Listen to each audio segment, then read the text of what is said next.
Yo guys, I know it's been a while since I made these kind of intros, but hey, anyways, have you guys ever sat down and thought about the future after the release of the newest Bendy IP, Bendy and a Dark Revival? There's so many possibilities, but in this video, I will speculate my thoughts, opinions, and predictions on Bendy's future after Bendy and a Dark Revival release. Let's go!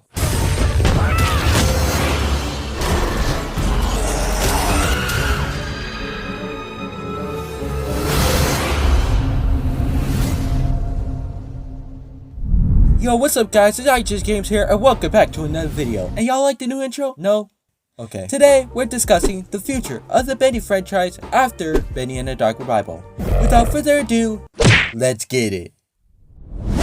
As we all know, Bendy and the Dark Revival is coming close to finishing development and releasing this year. Hopefully. And as we all know, Bendy and the Dark Revival will be released as a whole game instead of episodically like its predecessor, which released in chapters. With this info, we can't really expect a lot of Bendy content after the release of Bendy and the Dark Revival, unlike, again, its predecessor, which, after each chapter, there was a new one to get teased, hyped, and looked forward to. So, with minimal amount of Bendy content coming after the release of Bendy and the Dark Revival, what might happen to the Bendy franchise in the future? Well, your boy has 3 predictions. Let's start with the least likely to most likely. Number 3. Selling or giving the IP to a different company or studio.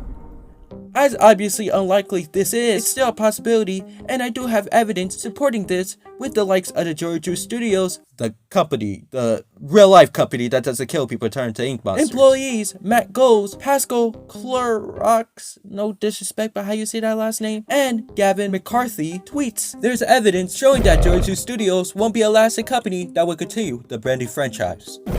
All the ones I named announced or have evidence of their departure from being part of Jojo Studios. Matt Goes never announced his departure, but he does go under another company name, which is his own company, and also is making his own game under his company. It wouldn't make any sense to be working on your own game under another company while working on another company's game under another company. That's a tongue twister. So we can assume he's not working with Jojo Studios no more. Pascal I'll just say your first name for now. Tweeted recently about his departure from Jojo Studios, quote, "As some of you have been asking, yes, it has indeed come time for me to move on from Jojo Studios. 4 years of creating memorable characters and worlds, as well as meeting you amazing and passionate fans. I wish nothing but the very best for Bendy/Bendy and a Dark Revival." End quote. Along with Gavin as well, quote, "Last week, my over 3-year journey with Jojo Studios has come to an end. It's been a pleasure helping how the freak do you say that? And craft the world of Bendy from its earliest years, made even more meaningful by the joy and the encouragement of the fans. I wish the team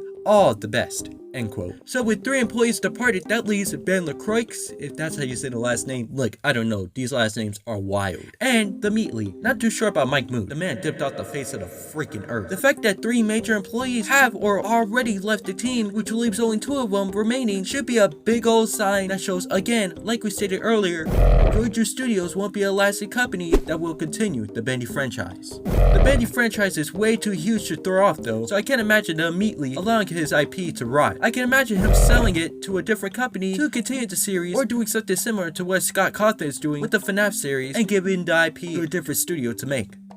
Like I said, it's not likely, but this reason is still a possibility. Number 2. Making a Bendy game that takes place in an alternative universe.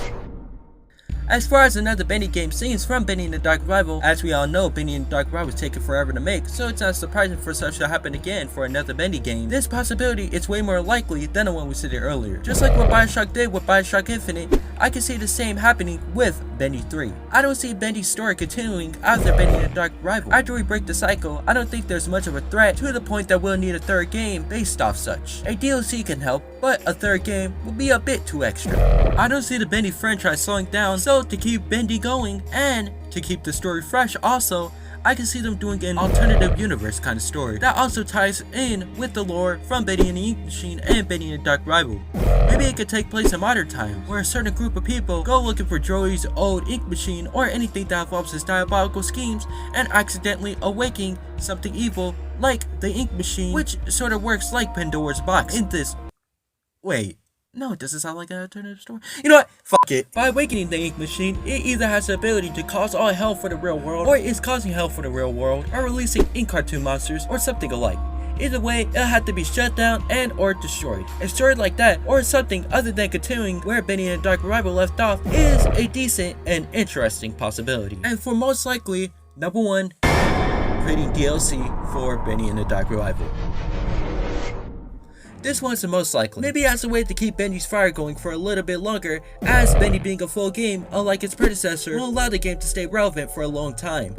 They could release DLC like what Little Nightmares did with the Runaway Kid DLCs in the past. Maybe to elaborate on story elements that weren't talked enough. Maybe to tie up loose ends. Or maybe to tell an entirely different story like what BioShock did with Minerva's Den. Or even telling the aftermath of Bendy and Dark Revival's story like what BioShock did with the Burial at Sea DLC.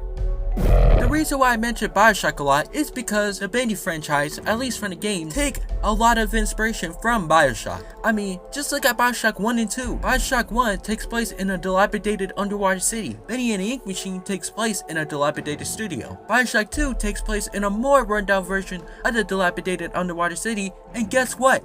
Bendy and the Dark Revival takes place in a more rundown version of the dilapidated studio. It's not surprising for the Bendy franchise to follow behind BioShock's footsteps, as they are doing it currently as we speak. So for the Bendy team to make DLCs after the release of Bendy and the Dark Revival, just like what BioShock did, is probably the most likely possibility. If the Bendy team do make DLCs for Bendy and the Dark Revival, I hope they split it up into parts, not only to be reminiscent of their predecessor's release method, but to allow the game to have more longevity than if the DLC was released as a whole, thus giving us Bendy fans a little more content before Bendy and the Dark Revival's fire burns out.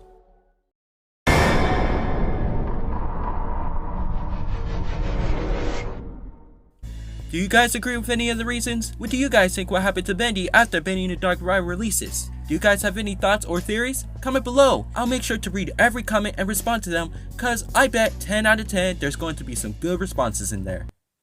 I hope.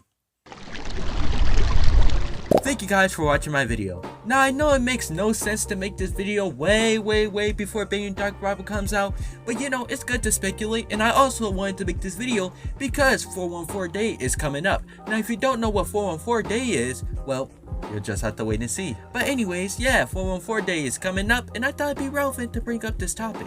Now, if you guys like this video, make sure you hit that like button, and if you want to see more of my content, make sure you hit that subscribe button and turn on that notification bell so you won't miss an upload. If you want to see more of me, go check out my Instagram and Twitter. This is IHSGames, and I am out.